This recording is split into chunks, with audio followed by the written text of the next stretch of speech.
প্রিয় লিসেনার্স, আপনাদের আরও একবার স্বাগতম জানাচ্ছি। আমি সজল। আশা করছি আপনারা সবাই ভালো আছেন এবং ভালোর দলে আছেন। আর সন্ধ্যা ৬টা ৫৯ মানেই ভয়ের রাজ্যে প্রবেশ করার জন্য আরও একটি নতুন এপিসোড।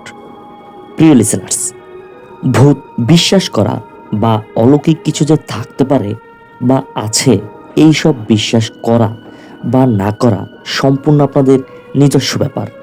তবে আমরা প্রতিনিয়ত সত্য ভৌতিক ঘটনাগুলি মূলত আপনাদের সামনে উপস্থাপন করার চেষ্টা করি। আর আপনারা যারা দেশ ও দেশের বাইরে থেকে আমাদের এই ঘটনাগুলো শোনেন, আপনাদের সবার কাছে অনুরোধ থাকবে, অবশ্যই আপনারা ঘটনা শোনার সাথে সাথে সেই সব ঘটনাগুলো অনুভব করার চেষ্টা করবেন এবং আমাদের এই ছোট্ট চ্যানেলটি সাবস্ক্রাইব করে রাখবেন। চলুন দেরি না করে শুরু করি আমাদের আজকের এপিসোড। আপনাদের সবাইকে স্বাগতম অলৌকিক জগতে। প্রিয় লিসেনার্স, এখন যে ঘটনাটি আমি আপনাদের সাথে শেয়ার করব, এই ঘটনাটি আমাকে পাঠিয়েছেন কলকাতা থেকে নাম প্রকাশে অনিচ্ছুক এক ভাই। ঘটনাটা খুবই অদ্ভুত একটা গ্রামের ঘটনা। আমি সরাসরি ঘটনায় চলে যাচ্ছি। গ্রামের নাম মৈত্রীপুর। খুব শান্ত একটা গ্রাম। পাহাড়ের পাদদেশে গ্রামটি অবস্থিত। চারপাশে ছিল নদী আর জঙ্গল। গ্রামটির চারপাশে ঘিরে রেখেছিল একটি নদী এবং অপর পাশে ছিল জঙ্গলে ঘেরা। ওখানকার জীবনযাত্রা ছিল খুবই শান্ত প্রকৃতির। কিন্তু একদিন একটা অদ্ভুত ঘটনায় সবকিছু পাল্টে দিয়ে যায়। এই গ্রামের এক কোণার দিকে একটা পুরনো মন্দির ছিল। এই পুরনো মন্দিরটি ছিল খুবই রহস্যময়। এই মন্দিরের প্রতি এই গ্রামের মানুষের ছিল অনেক শ্রদ্ধা এবং শ্রদ্ধার সাথে সাথে তারা ওই মন্দিরটাকে খুব ভয় পেত। তবে এর পেছনে ছিল একটা রহস্য, যা একদিন সবার সামনে উন্মোচিত হয়ে যায়। ওই গ্রামের যে ধর্মীয় নেতা ছিলেন, তার নাম ছিল নিমাই চক্রবর্তী। তিনি ছিলেন একজন পুরোহিত। তার বাণী শুনতে ভক্তরা দূর দূরান্ত থেকে তার কাছে আসতেন। কিন্তু তিনি ছিলেন একটু অদ্ভুত ধরনের, কারণ তার মধ্যে এমন এক শক্তি ছিল যা মন্দিরের দেয়ালের ভেতরেই আটকে ছিল। গ্রামবাসীরা জানতো না এই শক্তি একদিন তাদের সকলের জীবনটাই পাল্টে দিয়ে যাবে। এই নিমাই চক্রবর্তীর ভেতরে একটা অদ্ভুত শক্তি প্রবাহিত হচ্ছিল। একদিন রাতের বেলা ওই মন্দিরে একটা পুরনো বই ছিল, যা ছিল অদ্ভুত তন্ত্রমন্ত্রে ভরা। একদিন রাতের বেলা এই বইটা কোনোভাবে ওই নিমাই চক্রবর্তীর হাতে আসে। এই বইটি তার জীবনে মোড় ঘুরিয়ে দেয়। ওই বইটা পড়ার পরে তিনি এমন একটা আধ্যাত্মিক রীতির সন্ধান পান, যা তাকে অতি প্রকৃত শক্তি প্রদান করতে পারে। কিন্তু এর সাথে সাথে এটা তাকে এক অভিশপ্ত আত্মায় রূপান্তরিত করে। নিমাই চক্রবর্তী সিদ্ধান্ত নেয় সে এখন আর সাধারণ পুরোহিত থাকবে না। তিনি আরো শক্তিশালী এবং তন্ত্রমন্ত্রের অধিকারী হয়ে যাবেন। এবং মূলত এই কারণেই তিনি এই বই থেকে এই শক্তি সম্পর্কে ভালোভাবে জ্ঞান অর্জন করেন। মূলত এর পর থেকেই ওই গ্রামে ওই মন্দিরের মধ্যে অদ্ভুত কিছু ঘটনা শুরু হয়।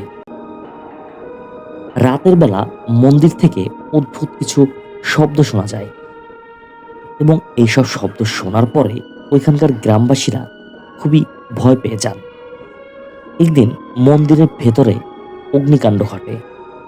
দূর থেকে আগুনের শিখা দেখা যায়। মন্দিরের ভেতরে তখন অবস্থান করছিলেন নিমাই চক্রবর্তী।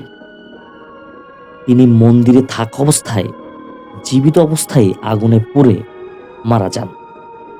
তবে তার আত্মা তখনও মন্দিরে ছিল এবং তার এই অভিশপ্ত আত্মাই গ্রামবাসীদের জন্য এক ভয়াবহ অভিশাপ হয়ে দাঁড়ায়। ওই গ্রামেরই এক সাহসী যুবক, তার নাম ছিল সোহেল। গ্রামের ভয়ের কথা শুনে তিনি একদিন মন্দিরে যান। তার মূলত উদ্দেশ্য ছিল সত্য ঘটনা জানার। এবং সে যদি কিছু করতে পারে তবে গ্রামবাসীদের তিনি সাহায্য করতে পারবেন। সোহেল যখন মন্দিরে প্রবেশ করে প্রথম দিকে তিনি কিছুই খুঁজে পান না। তবে কিছুক্ষণ পরেই মন্দিরের ভেতর থেকে অদ্ভুত কিছু আওয়াজ তিনি শুনতে পান। সোহেল এক কোণায় দাঁড়িয়ে থাকে এবং তিনি যা দেখতে পান তা ছিল খুবই অস্বাভাবিক কিছু। সোহেল দেখতে পায় মন্দিরের ভেতরে একটি সূক্ষ্ম আলো ঝলমল করতে থাকে এবং কিছুটা দূরেই অন্ধকারের মধ্যে দাঁড়িয়ে আছে ভয়ানক একটা অবয়ব। মূলত এই অবয়বটাই ছিল নিমাই চক্রবর্তীর আত্মা। তবে তখন সে অন্যভাবে পরিবর্তিত হয়ে গিয়েছিল। তার চোখ ছিল রক্তবর্ণ, মুখে চিৎকার এবং তার অবয়বটা ছিল খুবই বিভীষিকাময়। এই দৃশ্য দেখে সোহেল খুবই ভয় পেয়ে যায়, কিন্তু তারপরেও সাহস করে সে সামনে এগিয়ে যায়।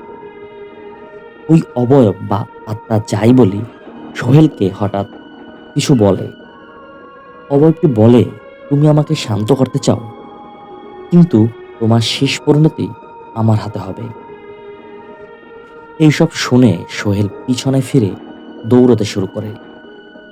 মন্দির থেকে বের হয়েই সে গ্রামের লোকজনদের এইসব ঘটনাগুলো জানায়। ওখানকার গ্রামবাসীরা আরো আতঙ্কিত হয়ে পড়ে এবং তারা সিদ্ধান্ত নেন যে তারা সবাই মিলে কিছু একটা করবে। কিন্তু গ্রামবাসীরা আসলে জানতো না যে তাদের কি করা উচিত। সোহেল একদিন সিদ্ধান্ত নেয় সে এই ভয়াবহতার সমাধান খুঁজে বের করবে। গ্রামবাসীদের থেকে শোনা গল্পগুলো তিনি পুনরায় শুনতে শুরু করেন এবং তিনি একটা পুরনো বই খুঁজে পান এবং ওই বইটিও ছিল তন্ত্রমন্ত্র সম্পর্কিত। এবং অদ্ভুতভাবে ওই বইটা ছিল আইয়ুব হুজুরের এক ভয়ানক চুক্তি করেছিলেন সেই চুক্তির দলিল। মূলত তার আত্মাকে শান্ত করতে হলে বিশেষ একটি মন্ত্র প্রয়োগ করতে হবে। তবে এই মন্ত্র প্রয়োগের জন্য প্রয়োজন একটি প্রাণের শক্তি, অর্থাৎ একজন জীবিত ব্যক্তিকে উৎসর্গ করতে হবে। তখন সোহেল ভয় পাওয়ার বদলে দৃঢ় মনোভাব নিয়ে বইটি পড়তে থাকে। সোহেল জানতো একমাত্র এই উপায়ই নিমাই চক্রবর্তীর আত্মাকে শান্ত করতে সাহায্য করবে। সোহেল সিদ্ধান্ত নেয় সে নিজে মন্দিরে গিয়ে তন্ত্র প্রয়োগ করবে। সে নিজেকে প্রস্তুত করে এবং মন্দিরের দিকে সে রওনা হয়ে যায়। ঠিক এমন সময় গ্রামের অন্যান্য মানুষ তাদের চোখের সামনে ভূতের আক্রমণ এবং অদ্ভুত ঘটনাগুলো দেখছিল। তারা সোহেলকে বাধা দেয়, কিন্তু সোহেল তার সিদ্ধান্তে অবিচল থাকে। সোহেল যখন মন্দিরে পৌঁছায় সেই ভয়ানক অবয়ব তাকে আক্রমণ করে। তন্ত্রমন্ত্রের প্রয়োগ শুরু হয়। মন্দিরের মধ্যে এক অদ্ভুত পরিবেশ তৈরি হয়। আলো ও অন্ধকারের মধ্যে এক লড়াই শুরু হয়। সোহেল ভয়কে জয় করে। একটা সময় তন্ত্রমন্ত্র সফলভাবে সে প্রয়োগ করে। নিমাই চক্রবর্তীর অবয়ব সেখান থেকে চলে যায়। সোহেল মন্দিরের ভিতরে তন্ত্রমন্ত্র সফলভাবে প্রয়োগ করার পর কিছু সময়ের জন্য স্তব্ধ হয়ে পড়ে। চারপাশে নীরবতা বিরাজ করে। ওই মন্দিরের এবং আশেপাশের বাতাস যেন শীতল হয়ে যায়। ভূতের উপস্থিতি আর নেই, কিন্তু কিছু মুহূর্ত পরেও সোহেল জানতো সে কোনো কিছু হারায়নি এবং কোনো কিছু অর্জনও করেনি। অন্ধকারের ভেতর থেকে এক ধীরে ধীরে আলোক রোশনি বেরিয়ে আসে, আর মন্দিরের সিলিং এর উপরে একটি শব্দ ভেসে ওঠে। সোহেল চোখ বন্ধ করে কান পেতে সেই শব্দগুলো শুনতে পায়। আসলে এটা ছিল নিমাই চক্রবর্তীর আত্মার শেষ চিৎকার, কিন্তু সেই চিৎকারটা ছিল খুবই ভয়াবহ রকমের এবং খুবই কষ্টকর। অদ্ভুত এক শ্বাসরুদ্ধকর ক্ষণ ছিল সেটা, যেন পুরো পৃথিবী স্থির হয়ে গেছে। কিন্তু সোহেলের কেন যেন মনে হচ্ছিল যে এটা শেষ নয়, এটা তো কেবলমাত্র শুরুর চিহ্ন। এরপর সোহেল মন্দির থেকে বের হয়ে আসে। সে দেখতে পায় গ্রামবাসীরা তাকে দূর থেকেই দেখছিল।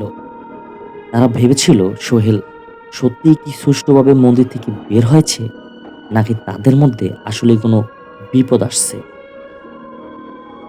একজন গ্রামবাসী চিৎকার করে বলে, তুমি কি ঠিক আছো? সোহেল তার সঙ্গীদের কাছে গিয়ে বলল, আমি মন্দিরে গিয়ে তন্ত্র প্রয়োগ করেছি। কিছু একটা ছিল যা আমি বুঝতে পারিনি। আমি ভেবেছিলাম নিমাই চক্রবর্তীর আত্মাকে শান্ত করতে পারবো, কিন্তু এখন মনে হচ্ছে আমি বড় কোনো ভুল করেছি। গ্রামবাসীদের মধ্যে তখন আবার ভয় এবং বিভ্রান্তি ছড়িয়ে পড়ে। তারা জানে না সোহেল কিভাবে এটার সমাধান করবে। নিমাই চক্রবর্তীর আত্মা হয়তো শান্ত হয়েছে, কিন্তু তার সাথে সম্পর্কিত তন্ত্রমন্ত্র এখনো গ্রামের ক্ষতি করতে পারে। এক মুহূর্তের জন্য সোহেলের মনে হলো যে গ্রামবাসীরা নীরব হলেও তারা ঠিক জানে না যে কি বিপদের সম্মুখীন তারা হতে চলছে। এই ঘটনার কিছুদিন পর ওই গ্রামের মধ্যে আবারও অদ্ভুত ঘটনা ঘটতে শুরু হয়। রাতের অন্ধকারে এক অদৃশ্য শক্তি গ্রামবাসীদের শান্তি কেড়ে নেয়। মাঝরাতে গ্রামের শিশুদের কান্না শোনা যায়, আর মাঝে মধ্যে বাতাসে কোনো অজানা অদ্ভুত শব্দ ভেসে আসে। গ্রামের মানুষদের মুখে এক ধরনের শঙ্কা দেখা দেয়। এরপর গ্রামের কয়েকজন সাধারণ তরুণ রাতে মন্দিরের দিকে যাওয়ার সিদ্ধান্ত নেয়। তারা সবাই জানতো নিমাই চক্রবর্তীর আত্মা কিছু সময়ের জন্য শান্ত হলেও সেই শক্তি কখনো হারিয়ে যায় না। এই লোকদের মধ্যে একজনের নাম ছিল মঞ্জুর। এখানে কিছু কথা বলে রাখা ভালো যে ওই গ্রামের মধ্যে হিন্দু এবং মুসলিম দুই সম্প্রদায়ের লোকেই মিলেমিশে বসবাস করত। তো মঞ্জুর সাহস করে মন্দিরে ঢুকে পড়ে।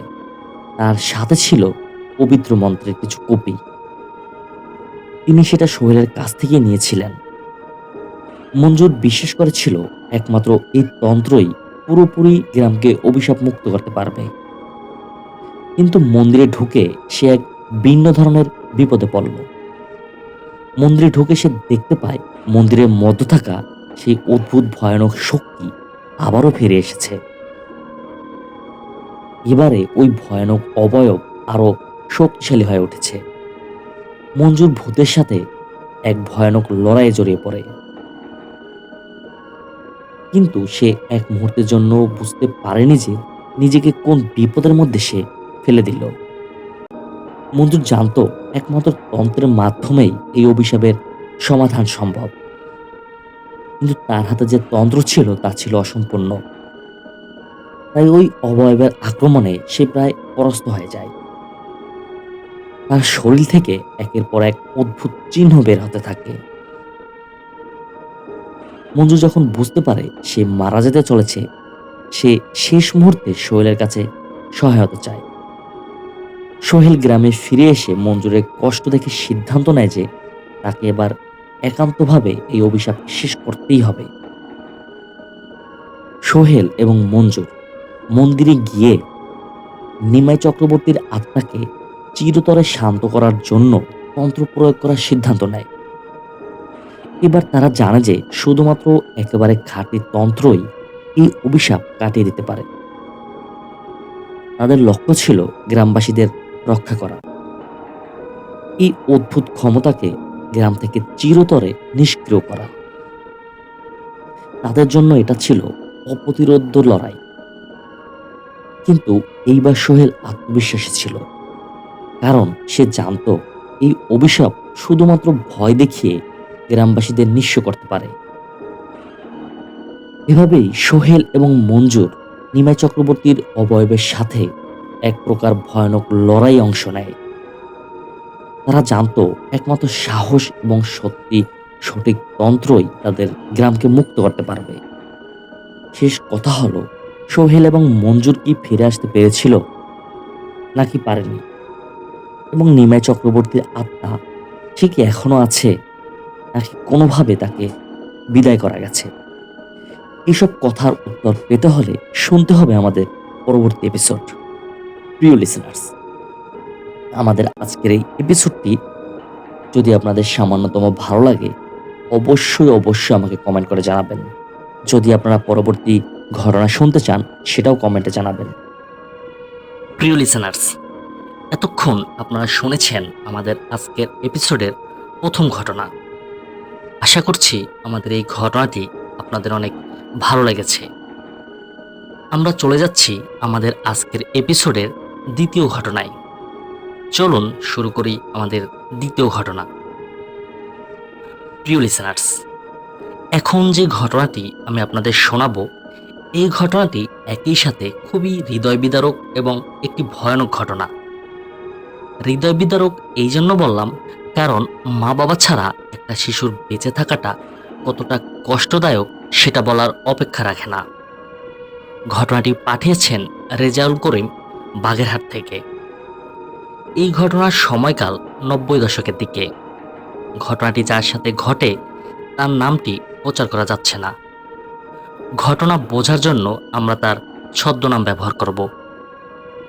চলে যাচ্ছি মূল ঘটনায়।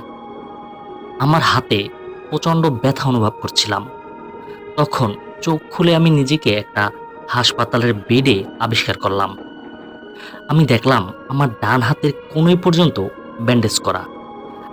আমার পিঠের দিকেও অস্বাভাবিক যন্ত্রণা হচ্ছিল তখন। আমি ঘাড় ঘোরাতেই দেখলাম আমার পাশে আমার মামা বসে আছেন। তার চোখ দুটো পানিতে টলটল করছিল। আমি মামাকে জিজ্ঞেস করলাম যে, মামা, আমার কি হয়েছে? আমি এখানে কেন? আমি দেখি মামা কিছু বলার আগেই তার চোখে জমে থাকা পানিগুলো ঝরে পড়তে শুরু করলো। তখন মুহূর্তের মধ্যেই আমার মনে পড়ল, আমি তো বাবা মায়ের সাথে চট্টগ্রাম যাচ্ছিলাম আমার নানুকে দেখতে। তখন চট্টগ্রাম হাইওয়েতে আমাদের গাড়ি একটা ট্রাকের সাথে দুর্ঘটনায় উল্টে যায়। আমি তখন বাবা মাকে দেখতে না পেয়ে অস্থির হয়ে উঠি। আমি মামাকে জিজ্ঞেস করি যে তারা কোথায়। তখন মামা চোখ দুটো মুছতে মুছতে বললেন, তোমার বাবা মা তোমার নানুর সাথে বাসায় আছে, তোমার জন্য অপেক্ষা করছে। এই কথা শুনেই আমি বাসায় যেতে চাইলাম। এরপর প্রায় ঘন্টাখানেক পরে আমাকে হাসপাতাল থেকে ছেড়ে দেওয়া হলো। আমি আমার মামার সাথে একটা প্রাইভেট গাড়িতে করে বাড়ি যাচ্ছিলাম। আমি দেখলাম পুরো রাস্তা মামা একটু পর পর তার চোখের পানি লুকানোর চেষ্টা করছিলেন। কোনো কথাই তিনি আমার সাথে বললেন না। আমরা বাড়ির আঙিনায় পৌঁছতেই দেখলাম আমাদের বাড়িতে অনেক লোকজন, কান্নার আওয়াজ আর কোরআন তেলাওয়াতের সুর। তখন গাড়ি থামাতেই আমি বাড়ির ভেতরে দৌড়ে যাই এবং মা বলে চিৎকার করতে থাকি। তখন আমি দেখলাম দুটো খাটিয়ার উপর বাবা মা শুয়ে আছেন, তাদের গায়ে শুভ্র সাদা কাফনের কাপড়। আমার মাথায় যেন আকাশ ভেঙে পড়ল। যদিও তখন আমার বয়স ছিল মাত্র 9 বছর, কিন্তু আমি জীবন থেকে যে কি এক জিনিস হারিয়ে ফেলেছি সেটা আমার বুঝতে বাকি রইল না। সেদিন আমি মাটিতে পড়ে অনেক কেঁদেছিলাম। প্রায় 2 দিন আমার খাওয়া দাওয়া বন্ধ ছিল। মূল ঘটনায় যাচ্ছি। বাবা মাকে হারানোর পর আমার ঠাঁই হয় আমার মামার বাসায়। সেখানেই মূলত আমার বেড়ে ওঠা এবং পড়াশোনা চলছিল। কিন্তু আমি সময়ের সাথে সাথে এটাও বুঝতে পারছিলাম যে আমার মামি আমাকে কখনোই পছন্দ করতেন না। সবসময় অবহেলা, অনাদর এবং সামান্য বিষয় নিয়েও অনেক কটু কথা শুনিয়ে দিতেন তিনি। এমনই একদিন চোখের জল এবং মনে একরাশ অভিমান নিয়ে রেল লাইনের পাশে বসে বাবা মায়ের কথা ভাবছিলাম আমি। এইসব ভাবতে ভাবতেই হঠাৎ মাগরিবের আজান হয়ে যায় এবং মাগরিবের আজান আমার কানে ভেসে আসে। আমি অনুধাবন করলাম আমার থেকে ঠিক 20 থেকে 30 সেকেন্ড দূরত্বে একটা ট্রেন দ্রুত গতিতে এগিয়ে আসছে। মুহূর্তের মধ্যে এক লাফে রেল লাইন থেকে আমি নেমে পড়ি। সাথে সাথেই ট্রেনটা ছুটে যায়। আর এক মুহূর্ত দেরি হলে সেদিনই আমার শেষ দিন হতো। আমি আমার ডান হাতে কেমন একটা ব্যথা অনুভব করছিলাম। এবং একটু ভেজা ভেজাও লাগছিল জায়গাটা। আমি হাতের দিকে তাকাতেই দেখলাম আমার বৃদ্ধাঙ্গুল থেকে রক্ত বের হয়ে ঝরে পড়ছে এবং আমার হাতের অনেকটা জায়গা রক্তে লাল হয়ে আছে। আমি খুব অবাক হয়ে গেলাম। হাত কিভাবে কাটলো, কখনই বা কাটলো? এইসব চিন্তা করতে করতে আমি বাসায় চলে আসি। বাসায় এসে হাত পরিষ্কার করে দেখলাম আমার হাতের বৃদ্ধা আঙুলে দুটো ফুটোর মতন হয়ে আছে এবং এখান থেকেই মূলত রক্ত বের হচ্ছিল। কিন্তু কিভাবে কি হলো কিছুতেই আমি মনে করতে পারছিলাম না। মামির দুর্ব্যবহারের কথা মনে পড়তেই হালকা কিছু খাবার খেয়ে দ্রুতই নিজের রুমে গিয়ে আমি শুয়ে পড়ি। সারাদিনের ক্লান্তিতে আমি তখন গভীর ঘুমে ছিলাম। এমন সময় হঠাৎ আমার নাকে একটা অদ্ভুত গন্ধ আমি পাই। গন্ধ পেয়েই আমার ঘুম ভেঙে যায়। তখন আমার ঘর সম্পূর্ণ অন্ধকার ছিল। আমি কিছুই দেখতে পাচ্ছিলাম না। তখন আমি লাইটের সুইচটা অনুমান করে লাইটটা জ্বালাই। বাতি জ্বালাতেই আমি দেখলাম আমার বৃদ্ধা আঙ্গুল থেকে একইভাবে রক্ত বের হচ্ছে। আমি তাড়াতাড়ি করে ওয়াশরুমে যাই। গিয়ে আমি হাত পরিষ্কার করি। কিন্তু যখন আমি হাত পরিষ্কার করছিলাম তখন আমার সামনের আয়নার দিকে আমার চোখ যায়। আমি লক্ষ্য করলাম আমার নাক এবং ঠোঁটেও অনেক রক্ত লেগে আছে। আমার কাছে খুবই অদ্ভুত লাগছিল এই বিষয়গুলো। আমি হাত মুখ ধুয়ে বিছানায় এসে বসলাম। তখন আমি আমার হাতের দিকে তাকিয়ে চমকে উঠি। আমি দেখলাম আমার হাতের ওই ফুটো দুটো আগের চেয়ে অনেকটাই বড় হয়ে উঠেছে। তখন আমি স্যাভলন দিয়ে আঙুলটা ভালোভাবে পরিষ্কার করে সেভাবে ঘুমিয়ে পড়লাম। পরদিন সকালে আমি আমার মামিকে এই বিষয়টা জানাবো ভাবছিলাম, কিন্তু মামির দুর্ব্যবহারের কথা চিন্তা করে আর জানানো হয়নি। কিন্তু সারাটা দিনই আমার হাতে প্রচণ্ড ব্যথা হচ্ছিল এবং আমি নিজেকে অসম্ভব দুর্বল অনুভব করছিলাম। এতটাই দুর্বল লাগছিল যে আমি কলমটাও তুলতে পারছিলাম না। সেদিন খাওয়া দাওয়াও করিনি সারাদিন। শরীর দুর্বল থাকায় সেদিন রাতে তাড়াতাড়ি ঘুমিয়ে পড়ি এবং অদ্ভুতভাবে সেদিন রাতেও আমার হঠাৎ ঘুম ভেঙে যায়।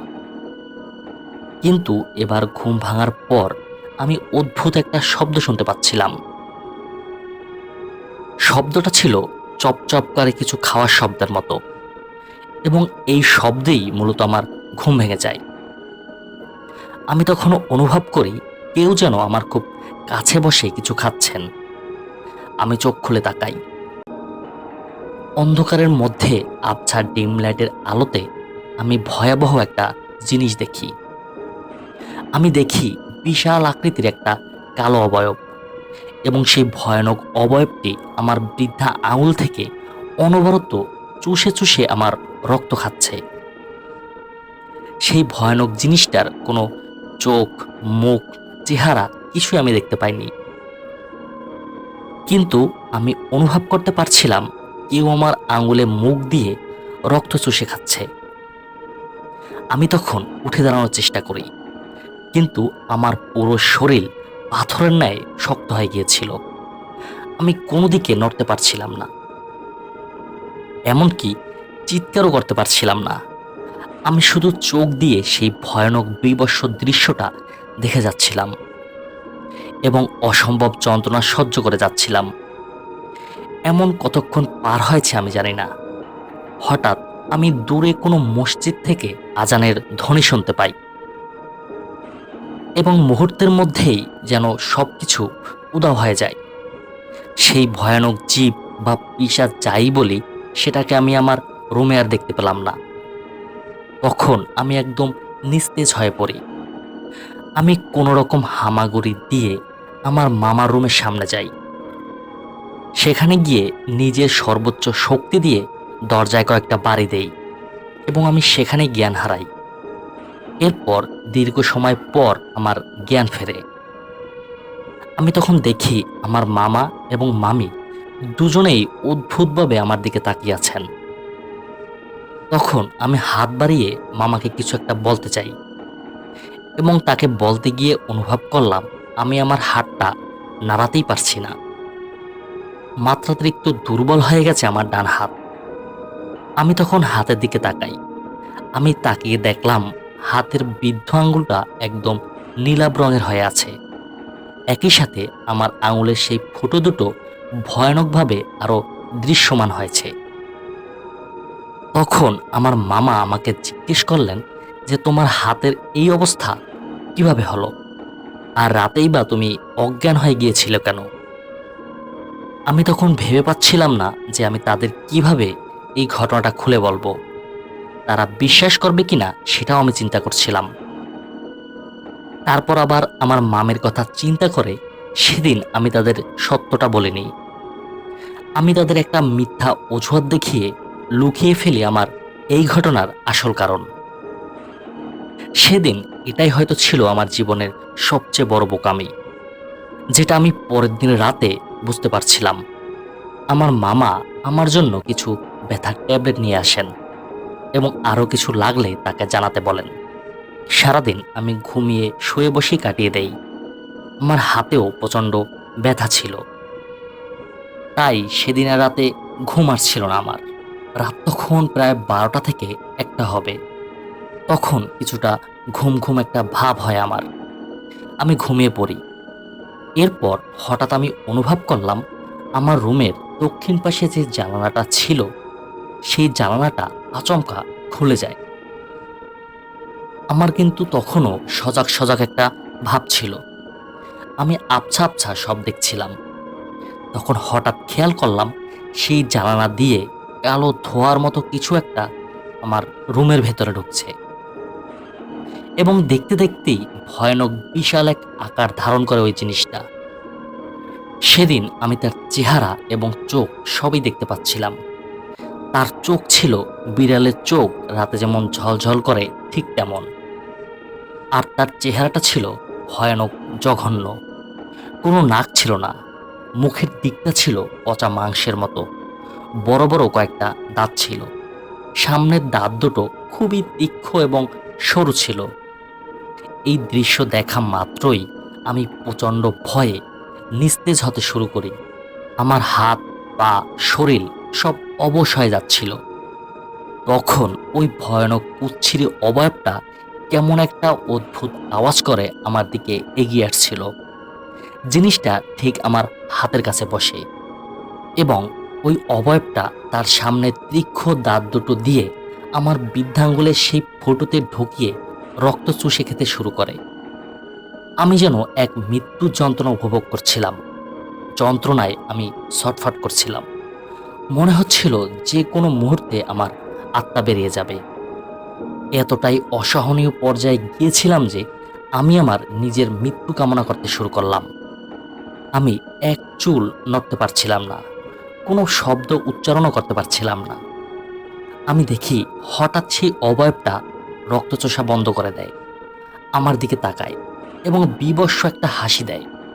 ঠিক তখনই আমি শুনতে পাই আমার মামি বাইরে থেকে আমাকে ডাকতে শুরু করেন এবং তিনি দরজা ধাক্কা দিতে শুরু করেন।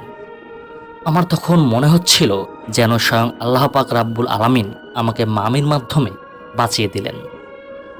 আমি দেখি মুহূর্তেই সেই অবয়বটা হাওয়ার সাথে মিলে যায়। তখন সবকিছু স্বাভাবিক হয়ে যায়।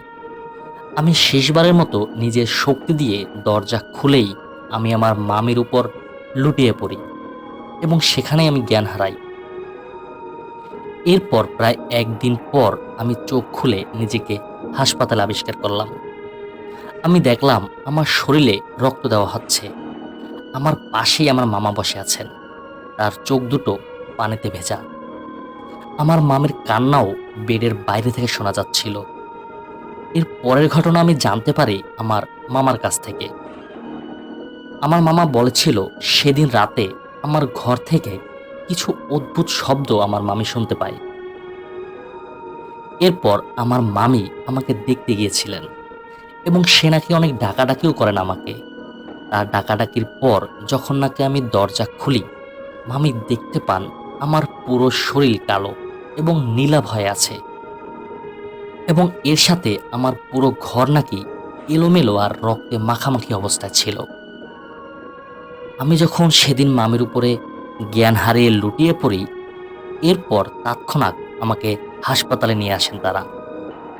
তখন ডাক্তার নাকি জানায় আমার শরীরে রক্তের পরিমাণ এতটাই কম যে এই মুহূর্তে রক্ত দিতে না পারলে আমি মারা যাব। সেদিন থেকেই আমাকে রক্ত দিয়ে যাচ্ছেন তারা, কিন্তু আমার শরীরের কোনো উন্নতি লক্ষ্য করা যাচ্ছিল না। তখন আমি আমার মামাকে বলি, আমাকে বাসায় নিয়ে যান, আমার চিকিৎসা এখানে হবে না। মামাও আমার কথা মতো সেদিনই আমাকে বাসায় নিয়ে আসেন। তারপর আমি মামাকে শুরু থেকে সব ঘটনা খুলে বলি।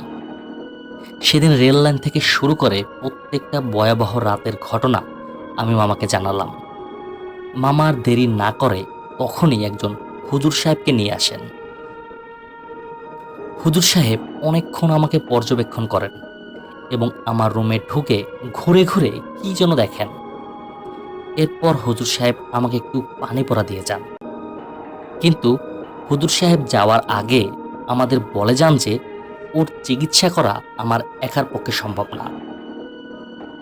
আজ সন্ধ্যার পর আমি আবার আসব, আমার সাথে কি নিয়ে আসব। হুজুর সাহেব তার কথা মতো সন্ধ্যার সময় আমাদের বাসায় চলে আসেন এবং সাথে নিয়ে আসেন তার একজন সাথী হুজুরকে। কিন্তু ওই হুজুরের সাথী হুজুরকে আমরা কেউই দেখতে পাচ্ছিলাম না, কারণ সে মানুষ ছিল না, তিনি ছিলেন একজন হুজুর জিন। তখন হুজুর সাহেব আর দেরি করলেন না, তিনি তার চিকিৎসা শুরু করে দেন। বিভিন্ন ছোরা এবং বিভিন্ন অদ্ভুত জিনিসের সমন্বয়ে হুজুর সাহেব এবং ওনার সাথী এবং আমি আমার ঘরে ছিলাম প্রায় 2 ঘন্টার মতো। ওনার চিকিৎসা যখন শেষ হয় তখন হুজুর সাহেব আমাদের ভয়ানক একটা কথা জানান। তিনি বলেন, সেদিন রেল লাইনের পাশে বসে যখন আমি বারবার মৃত্যুর কথা ভাবছিলাম, তখন পালিশ জাতির এক জিন, এই জিনেরা যারা মানুষের রক্ত খেয়ে থাকে, এই পালিশ জিন সেখান দিয়ে যাচ্ছিল এবং সেই জিন আমার এই অবস্থার জন্য দায়ী। তারপর হুজুর সাহেব আমাকে অনেকগুলো নিয়ম, তাবিজ এবং পানি পড়া দিয়ে যান এবং তিনি বলে যান আমি যেন আগামী 1 মাস একা না ঘুমাই এবং বাড়ি থেকে কোথাও যেতে বা বার হতেও তিনি নিষেধ করেন। এরপর আমি অনেকটাই সুস্থ হয়ে উঠি। সেদিন আমি আরও একটা জিনিস পেয়েছিলাম, আমার এক নতুন মামিকে আমি আবিষ্কার করি। সেদিনের সে রাতের পর থেকে আমার মামি আমাকে তার নিজের ছেলের মতোই আদর, স্নেহ এবং ভালোবাসা দিয়েছিল। প্রিয় লিসেনার্স, আশা করছি আমাদের আজকের এপিসোডের এই 2টি ঘটনাই আপনাদের খুব ভালো লেগেছে। মহান আল্লাহ তাআলার এই দুনিয়ায় কত যে রহস্য লুকিয়ে আছে তার ধারণা আমরা করতে পারি না। মহান আল্লাহ তাআলার কাছে ফরিয়াদ থাকবে এই ধরনের সকল সমস্যা থেকে তিনি যেন আমাদের হেফাজত করেন। আজকের এই ঘটনাটি যদি আপনাদের সামান্যতম ভালো লাগে, অবশ্যই আপনারা আমাকে কমেন্ট করে জানাবেন। আর আপনারা যারা আপনাদের জীবনে ঘটে যাওয়া কোনো ঘটনা অথবা আপনার জানা কোনো সত্য ঘটনা আমাকে পাঠাতে চান, তারা ঘটনা লিখে অথবা রেকর্ডিং করে পাঠিয়ে দিন আমাদের হোয়াটসঅ্যাপ নাম্বারে। এই ভিডিওর নিচে ডিসক্রিপশন বক্সে আমাদের হোয়াটসঅ্যাপ নাম্বার দেওয়া আছে। আর আপনাদের সবার কাছে অনুরোধ থাকবে আমাদের এই ছোট্ট চ্যানেলটি সাবস্ক্রাইব করার জন্য। ইনশাল্লাহ পরবর্তী ঘটনা শোনার আমন্ত্রণ জানিয়ে এখানেই বিদায় নিচ্ছি।